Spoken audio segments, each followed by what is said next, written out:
अस्सलाम वालेकुम। आज हमारा टॉपिक है ionization energy, chapter number 6 chemical bonding का आज हमारा लेक्चर 6 है। तो आयनाइजेशन एनर्जी को पहले हम करते हैं डिफाइन। अगर हम इसकी डेफिनेशन देखें, हम कहते हैं कि किसी भी एटम के आखिरी शेल में से, आउटर मोस्ट शेल में से एक इलेक्ट्रॉन निकालने के लिए जितनी एनर्जी चाहिए उस एनर्जी को हम बोल देते हैं आयोनाइजेशन एनर्जी। ठीक है जी। तो डेफिनेशन में एक दो चीजें जो है ना वो नोट करने वाली हैं, उसको देखते हैं। क्या है? Energy, minimum energy required to remove an electron from outermost shell of an isolated gaseous atom। ठीक है जी। तो ये डेफिनेशन है, इसमें एक दो बातें नोट करने वाली। वो क्या है? पहली तो बात है ये मिनिमम एनर्जी है, कम से कम एनर्जी। किसी भी इलेक्ट्रॉन को निकालने के लिए 5 किलो जूल एनर्जी लगती है, तो हम 5 किलो जूल लगाएंगे, हमें ज्यादा लगाने की जरूरत नहीं। ठीक है जी। तो minimum energy required to remove an electron from outer most shell. Electron हमेशा निकालते वक्त हम आउटर मोस्ट शेल से निकालते हैं। ठीक है जी। और निकलता भी वहां से। अब जिस एटम से हमने इलेक्ट्रॉन निकालना है वो होना चाहिए आइसोलेटेड गैसियस एटम होना चाहिए। ये इंपॉर्टेंट क्यों है? देखें, मेरे पास कोई भी एटम है, इसमें से मैंने ये इलेक्ट्रॉन निकालना है। अगर तो इसके इर्द गिर्द और भी एटम्स होंगे तो वो एटम्स जो नेबरिंग एटम्स हैं वो इस को डिस्टर्ब करेंगे, इस इलेक्ट्रॉन को डिस्टर्ब करेंगे। तो हम एग्जैक्ट एनर्जी कितनी जो है ना वो हमें चाहिए वो हम फाइंड नहीं कर सकेंगे, क्योंकि जो एटम्स है इर्द गिर्द के वो डिस्टर्ब कर देंगे। इसलिए हम इसको पहले गैसियस फॉर्म में ले जाते हैं। किसी भी एटम को आइसोलेटेड गैसियस एटम कह देते हैं। अब ये एटम जो है ये गैसियस फॉर्म में है। अब इस एटम के आउटर मोस्ट शेल में से अगर मैं एक दो शेल बना लूं, इसमें दो शेल्स हैं। आउटर मोस्ट शेल में ये जो इलेक्ट्रॉन है इसको निकालना है हमने। इस इलेक्ट्रॉन को निकालने के लिए जितनी एनर्जी हमें देनी पड़ेगी, इस एनर्जी का नाम आयोनाइजेशन एनर्जी। ठीक है जी। तो ये एनर्जी है आयोनाइजेशन एनर्जी। अब इसके बाद हम देखते हैं कि इसमें ट्रेंड क्या क्या है, सॉरी इसमें फैक्टर्स जो है वो कौन कौन से फैक्टर्स है जो इसको इफेक्ट करते हैं। तो फैक्टर इफेक्टिंग आयोनाइजेशन एनर्जी में हमने 4 फैक्टर्स देखते हैं।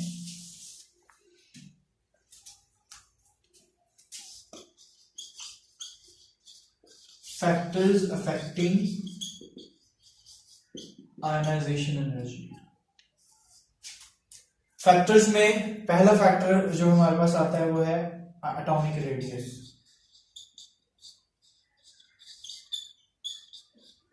ठीक है जी। एटॉमिक रेडियस जो है, जब हम कहते हैं कि एटम का रेडियस कम होता है तो एटॉमिक रेडियस कम होने की वजह से जो इफेक्टिव न्यूक्लियर चार्ज है वो इंक्रीज हो जाता है। मैं कहता हूं कि एटॉमिक रेडियस अगर डिक्रीज होते हैं, कम होते हैं, एटम का साइज छोटा है तो कम होने की वजह से लिख लें स्मॉलर है, स्मॉलर होता है तो इफेक्टिव न्यूक्लियर चार्ज जो जी इफेक्टिव है, न्यूक्लियस का जो चार्ज है वो क्या हो जाता है? ज्यादा हो जाता है, ग्रेटर। अब जब इफेक्टिव न्यूक्लियर चार्ज ज्यादा होता है, ग्रेटर होता है, तो उस इलेक्ट्रॉन को निकालना, देखें इस इलेक्ट्रॉन को निकालना बहुत मुश्किल होगा, क्योंकि इस इलेक्ट्रॉन को इस न्यूक्लियस ने स्ट्रांगली होल्ड किया हुआ है। क्यों? क्योंकि साइज छोटा है एटम का। एटम का साइज छोटा होने से इलेक्ट्रॉन न्यूक्लियस के करीब है, न्यूक्लियस ने इसको स्ट्रांगली होल्ड किया हुआ है, जिसकी वजह से इस इलेक्ट्रॉन को निकालना है तो इसके लिए हमें जो है वो ज्यादा एनर्जी चाहिए होगी, ग्रेटर एनर्जी रिक्वायर होगी। तो फिर हम कहते हैं ग्रेटर द आयनाइजेशन एनर्जी। ठीक है जी। और वाइस वर्सा, इसके उल्ट अगर एटॉमिक रेडियस जो है वो ज्यादा होगा, एटॉमिक रेडियस अब साइज बड़ा होता है, साइज के बड़े होने से हम कहते हैं इफेक्टिव न्यूक्लियर चार्ज कम हो जाता है। जब न्यूक्लियस का चार्ज कम होता है इलेक्ट्रॉन पे तो उसको निकालना आसान हो जाता है, ठीक है जी। तो फिर एटॉमिक रेडियस का जो हम रिलेशन लिखते हैं हम कहते हैं इसका इनवर्स रिलेशन होगा आयनाइजेशन एनर्जी। एटॉमिक रेडियस ज्यादा, आयनाइजेशन एनर्जी कम, ये कम तो आयनाइजेशन एनर्जी ज्यादा। इसके बाद हम जो फैक्टर देखते हैं वो है nuclear charge, effective nuclear charge.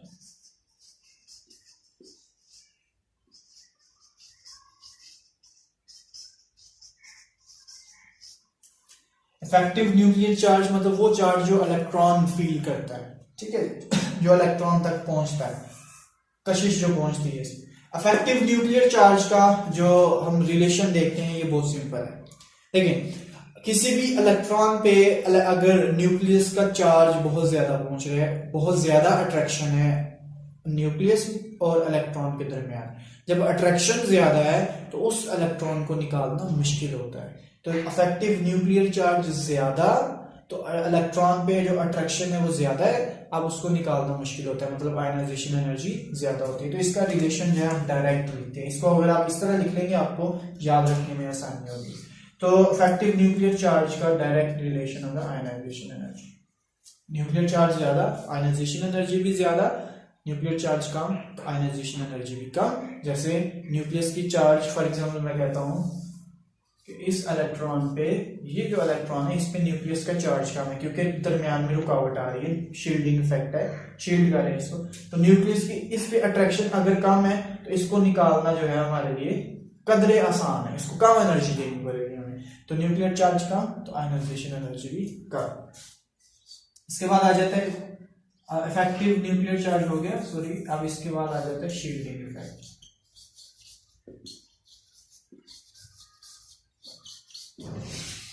अब शील्डिंग इफेक्ट हमें पता है नाम ही रुकावट का है। किसकी रुकावट?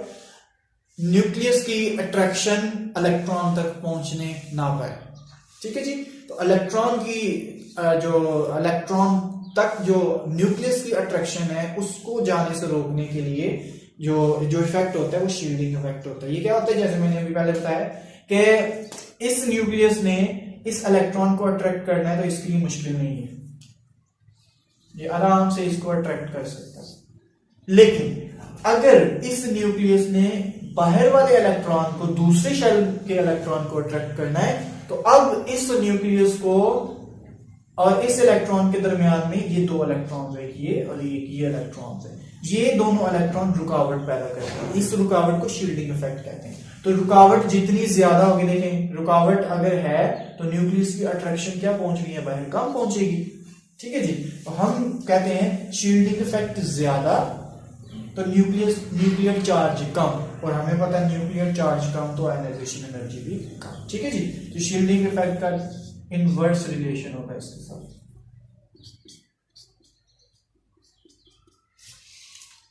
शील्डिंग इफेक्ट ज्यादा, आयनाइजेशन एनर्जी कम, शील्डिंग इफेक्ट जो है कम तो आयनाइजेशन एनर्जी ज्यादा, ठीक है जी, इनवर्स रिलेशन है। और लास्ट पे हमारे पास जो आता है वो है पेनिट्रेटिंग ऑफ ऑर्बिटल्स।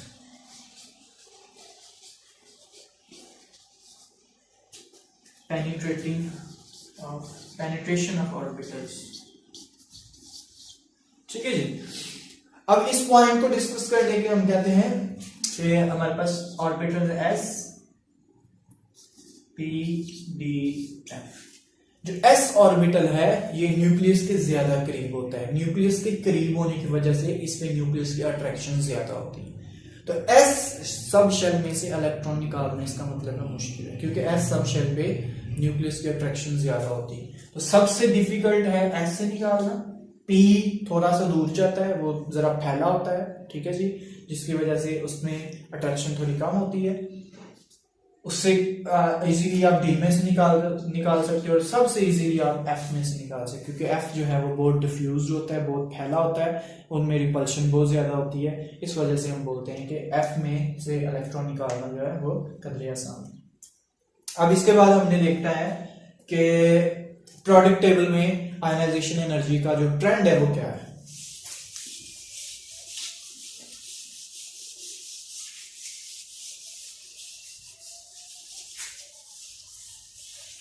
देखिए variation in product table,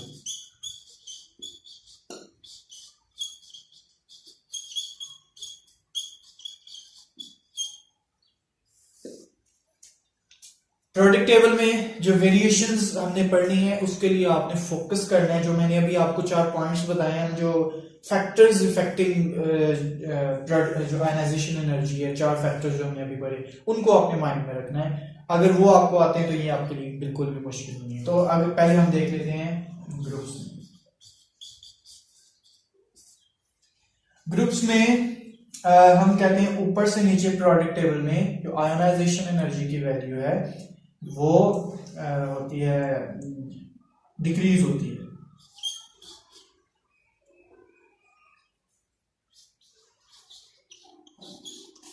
decreases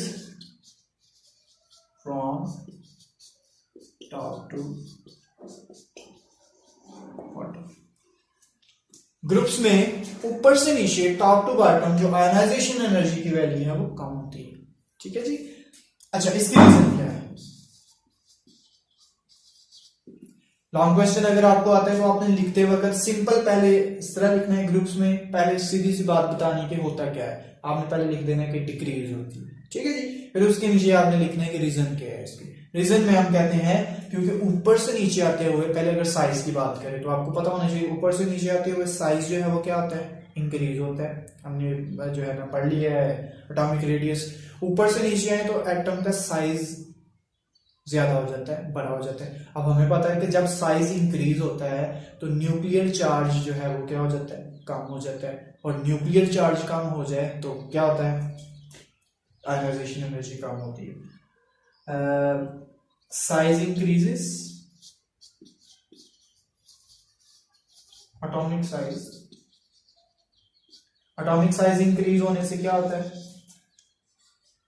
ji effective जो मतलब इफेक्टिव न्यूक्लियर चार्ज है वो क्या होता है, डिक्रीजेस। और जब इफेक्टिव न्यूक्लियर चार्ज डिक्रीज होता है तो आयनाइजेशन एनर्जी डिक्रीजेस। ठीक है जी। अब इसके बाद हम देख लेते हैं पीरियड्स में।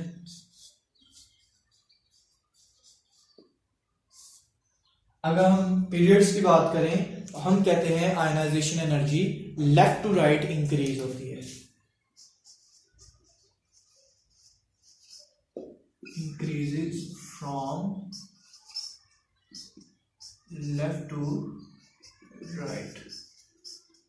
लेफ्ट टू राइट पीरियड में इंक्रीज होती है। अब इसकी रीजन क्या है?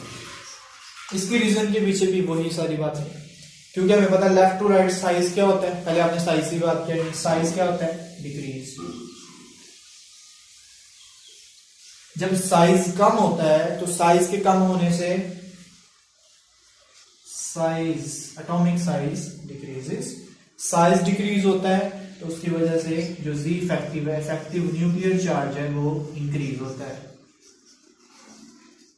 और हमने फैक्टर्स में पढ़ लिया है, जब इफेक्टिव न्यूक्लियर चार्ज इंक्रीज होता है तो इसके इंक्रीज होने से आयनाइजेशन एनर्जी इंक्रीजेस। ठीक है जी। तो ये इसके वेरिएशन में आता है। इसके अलावा और बहुत से इंपॉर्टेंट पॉइंट्स है जो हमने अभी देखने हैं। इसके बाद हमने बात करनी है हायर आयनाइजेशन एनर्जी की। अच्छा, इसमें हमने एग्जांपल जो है ना वो अभी नहीं देखी, वो रह गई है। जैसे हम कहते हैं मैग्नीशियम में से एक इलेक्ट्रॉन निकालना है तो वो मैग्नीशियम आयन में चला जाएगा। तो यहाँ पे जो डेल्टा एच आयनाइजेशन एनर्जी है इसकी मैग्नीशियम की वो है +738 किलो जूल पर मोल। ठीक है जी। प्लस का साइन शो करता है कि ये एनर्जी जो है ये यूज हो रही है। अब हम बात कर लेते हैं एब्नॉर्मेलिटीज की बात कर लेते हैं पहले।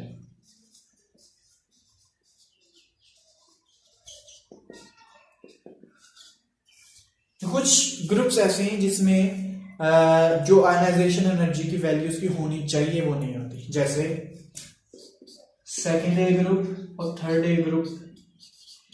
थर्ड ए ग्रुप की जो है हम कहते हैं कि जो जब हम लेफ्ट टू राइट जाते हैं, अभी अभी हमने पढ़ा है, तो इंक्रीज होती है। क्या इंक्रीज होती है? Ionization energy. आयनाइजेशन एनर्जी जब हम लेफ्ट से राइट जाते हैं, सेकंड ए से थर्ड ए में जाए, तो इसकी आयनाइजेशन एनर्जी ज्यादा होनी चाहिए, लेकिन एक्चुअली ये स्मॉलर होती है। ठीक है जी, क्या वजह है इसकी? इसको बोलते हैं नॉर्मेलिटी, कि ये थोड़ी सी वेरी कर रहा है, ये ऐसा नहीं होना चाहिए था। इसकी रीजन क्या है? हम कहते हैं जो सेकंड ए एलिमेंट्स हैं, इसमें जो आउटर मोस्ट शेल है वो है एस। एस के अंदर 2 इलेक्ट्रॉन पेयर्स की फॉर्म में होते हैं, जबकि थर्ड ए में एस कंप्लीट होता है और पी में 1 इलेक्ट्रॉन होता है। अब इसकी एनर्जी हाई होती है, इसकी एनर्जी लो क्यों होती है? होना ऐसे चाहिए था, याद रखें, होना ये चाहिए था, इसकी आयनाइजेशन एनर्जी कम होती, इसकी आयनाइजेशन एनर्जी ज्यादा होती, लेकिन ऐसा नहीं है, उल्ट है। इसकी रीजन ये है कि सेकंड ए में जो ऑर्बिटल है वो एस है आउटरमोस्ट, उसमें दोनों इलेक्ट्रॉन जो है वो पेयर की फॉर्म में है, ये पेयर स्टेबल है।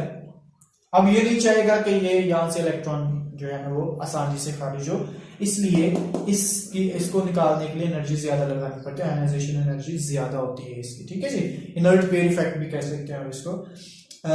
अब जबकि थर्ड ए में जो आउटर मोस्ट शेल है वो पी है, पी शेल जो है वो ज्यादा डिफ्यूज होता है, उसमें से निकालना आसान होता है। जैसे अभी हमने पेनिट्रेटिंग जो है ना वो पढ़ी है इसकी ऑर्बिटल्स की, उसमें हमने कहा है कि पी में से निकालना जरा आसान होता है, तो ये एक एब्नॉर्मलिटी है।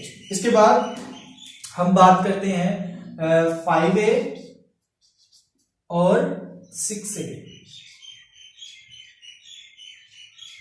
5th A और 6th A ग्रुप जो है, अब इसमें भी ऐसे ही होना चाहिए था। 5th A में से जैसे नाइट्रोजन है और 6th A में से जैसे ऑक्सीजन है। अब इसको देखने के लिए इसकी इलेक्ट्रॉनिक कॉन्फ़िगरेशन देखनी पड़ेगी। नाइट्रोजन एटॉमिक नंबर 7 1s2,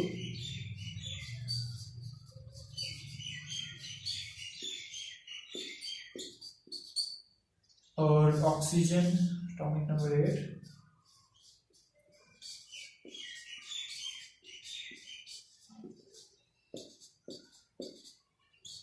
अगर आप इलेक्ट्रॉनिक कॉन्फ़िगरेशन पे देखें तो याद रखना है इलेक्ट्रॉनिक कॉन्फ़िगरेशन 2 कंडीशंस में स्टेबल होती है।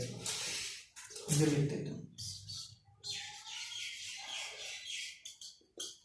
हाफ फील्ड हो या कंप्लीटली फील्ड हो। Completely field. अब नाइट्रोजन का जो शेल है, अगर आप इसको देखो तो ये, चलो इसी की बात कर लेते हैं, इसमें 6 इलेक्ट्रॉन्स होने चाहिए थे, ये हाफ फील्ड है, इसमें तीन इलेक्ट्रॉन्स है, ये हाफ फील्ड है, ये स्टेबल है। जबकि इसमें देखें तो इसमें 4 इलेक्ट्रॉन्स है, ना तो ये हाफ फील्ड है, ना तो हाफ है, ना फुल है, बल्कि ये हाफ से ज्यादा है। तो इस वजह से हम बोलते हैं कि ये इलेक्ट्रॉनिक कॉन्फ़िगरेशन क्योंकि इनकी स्टेबल होती है, ये हाफ फील्ड होते हैं, ये इस रूल को फॉलो कर रहे हैं, हाफ फील्ड यहाँ कंप्लीटली, इसमें से ये हाफ फील्ड है, ये वाला रूल फॉलो कर रहे हैं। इस वजह से इन ऑर्बिटल्स की जो आयनाइजेशन एनर्जी है, अब क्योंकि ये स्टेबल है तो इसमें से इलेक्ट्रॉन निकालने के लिए आपको ज्यादा एनर्जी लगानी पड़ेगी, क्योंकि ये स्टेबल है, इसको जरूरत नहीं है, तो निकालना ही है अगर आपने तो ज्यादा एनर्जी लगानी पड़ेगी। और ऑक्सीजन में से इलेक्ट्रॉन निकाल दें अगर आप यहाँ से, तो ये इजीली निकल सकता है। अच्छा, इसके बाद हमने बात करनी है हाई आयनाइजेशन एनर्जी।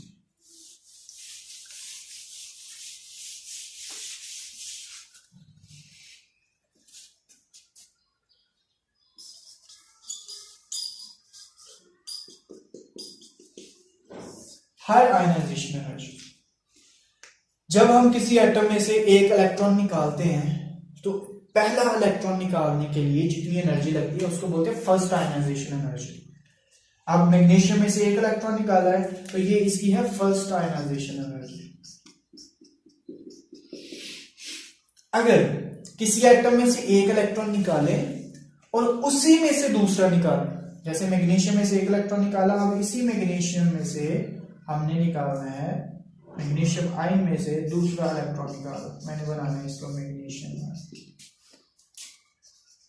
तो सेकेंड इलेक्ट्रॉन निकालने के लिए जो एनर्जी यूज करते हैं उसको बोलते हैं सेकेंड आयनाइजेशन। सेकेंड है तो सेकेंड आयनाइजेशन एनर्जी। तीसरा इलेक्ट्रॉन निकालना है, थर्ड आयनाइजेशन एनर्जी। इसकी होगी 450 किलो जूल पर मोल।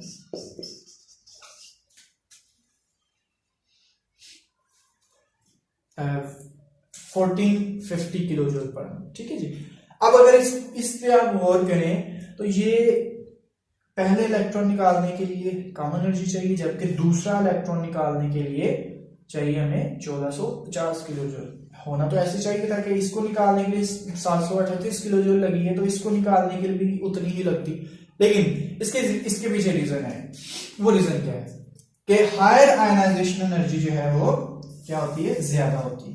Second ionization energy, second electron निकालने के लिए ज्यादा एनर्जी चाहिए। रीजन क्या है उसके पीछे? रीजन ये है कि जब हम पहला इलेक्ट्रॉन निकालते हैं तो हम एक न्यूट्रल एटम से निकालते हैं। ये न्यूट्रल एटम है, जबकि जो हम सेकंड इलेक्ट्रॉन निकाल रहे हैं, ये इलेक्ट्रॉन जो निकल रहा है ये एक ऐसी स्पीशी में से निकल रहा है जिसके ऊपर पॉजिटिव चार्ज डोमिनेट है। ये पॉजिटिव चार्ज इसके ऊपर डोमिनेट है,